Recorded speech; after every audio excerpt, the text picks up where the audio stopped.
Hello everyone, this is YouTube 31 Pockets, and I'd like to welcome everyone back to part number 5 of my Tecumseh Snow King Carburetor Rebuilt video. So let's get started.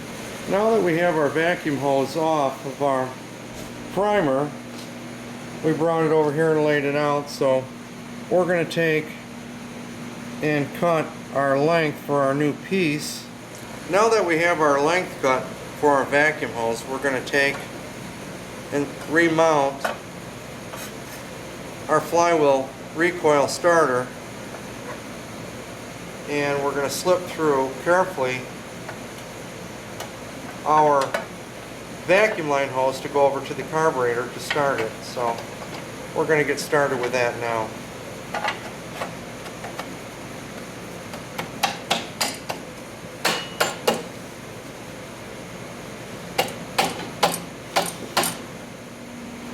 Now we're going to have to take and slip through our vacuum hose and push it down around through our network of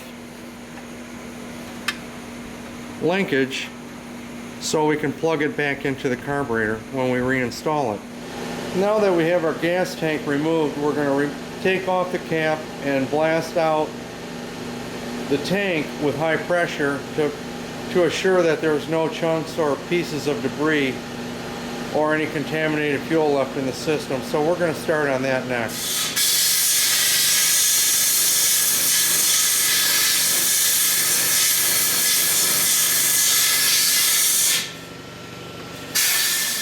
We've just finished installing our recoil cover, and now we can see that we have our vacuum hose where we repaired and connected it to our vacuum primer system. We've given ourselves some extra room to trim or just to fit this in a little bit better than it was last time so it doesn't kink up. So now our next step is going to be to install the carburetor. But before we do that, I'm going to go over this. This is our governor linkage arm, where it comes out of the block right at this point where my finger's pointing. Now this is connected to the camshaft up inside the engine with a little gear that has a little centrifugal plunger or pin that goes back and forth to push this forwards and backwards to tell the engine when to power up and when to back off. So, but anyways, on this little screw right here, this is very important. We never want to ever undo this. Generally, like this engine here, if it doesn't start, it's not going to be a problem with this linkage in the system right here. It's going to be because generally the carburetor's clogged up or it no longer is firing properly due to like an electrical problem with the points, or not the points, but the electronic ignition. So anyways, our next step is going to be to install the carburetor. And we're going to be connecting our linkage that goes into this one little point right here, and this will go across and connect into the top of the carburetor on one of the mechanisms. So that'll be our next step. Now here's our carburetor, and we've just installed our little linkage rod, which you can see right here. I'm going to reinstall it, put it back in, and now we've got our gasket on for our intake manifold, and now we're going to insert this little linkage rod into our governor control linkage, and then we're going to carefully put this back on and slide it over the two studs that are in the manifold. Not sure if you guys can see that. Okay, that takes care of that. Now we have two 7/16 nuts that go on each side of the carburetor to fasten it and mount it down into place. Now once these are tight, it will assure to help keep our governor linkage system into check and so it works properly. So we're going to install these nuts next.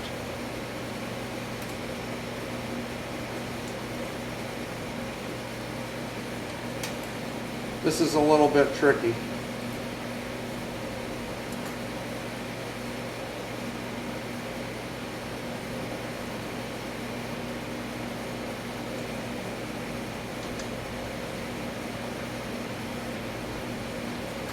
Okay, that's got one side started.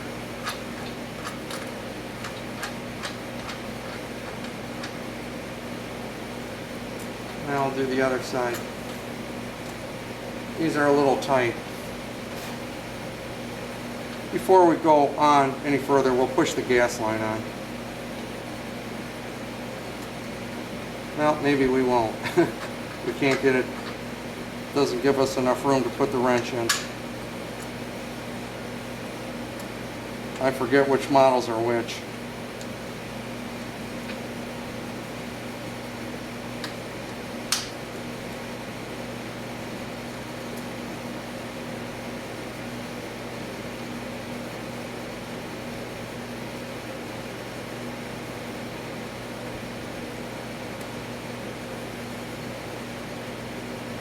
Okay, now we have both of our nuts set, so next step is to tighten it up with a wrench.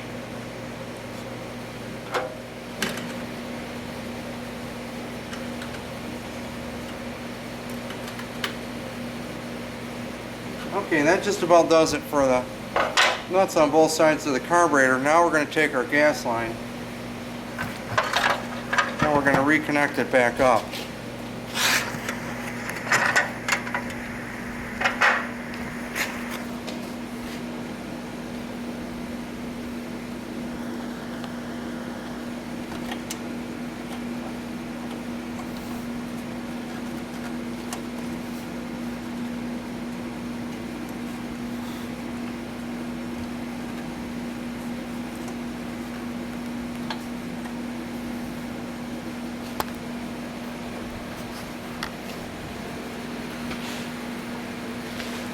Now we're going to take a pair of pliers,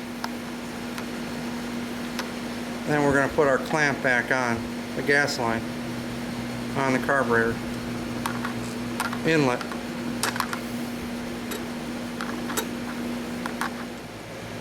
Now, after rebuilding the carburetor and setting everything up, we're going to now install and put some gas in the gas tank to see if we have any leaks.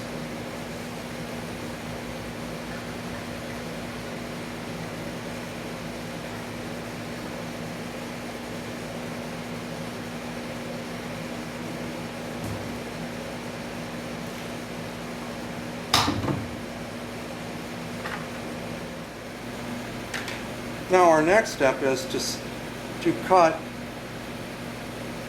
our vacuum hose so it will fit up inside our heat box without kinking and buckling this vacuum hose, so it makes it easy to start the engine. So that's what we're going to do next.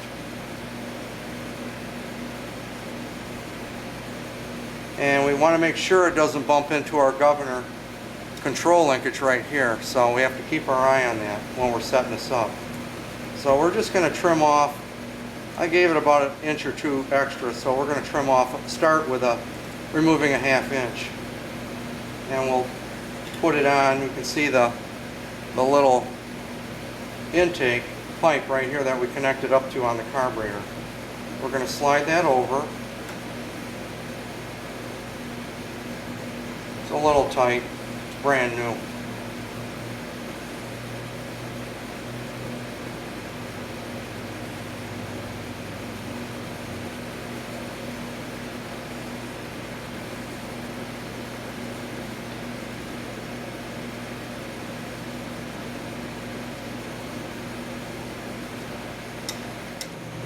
Well, our 10 minutes is just about up again for YouTube, so I hope you guys stay tuned in for our next episode on the Tecumseh Carburetor Rebuild episode. So, till next time, this is 3-1 Pockets, and thanks for watching.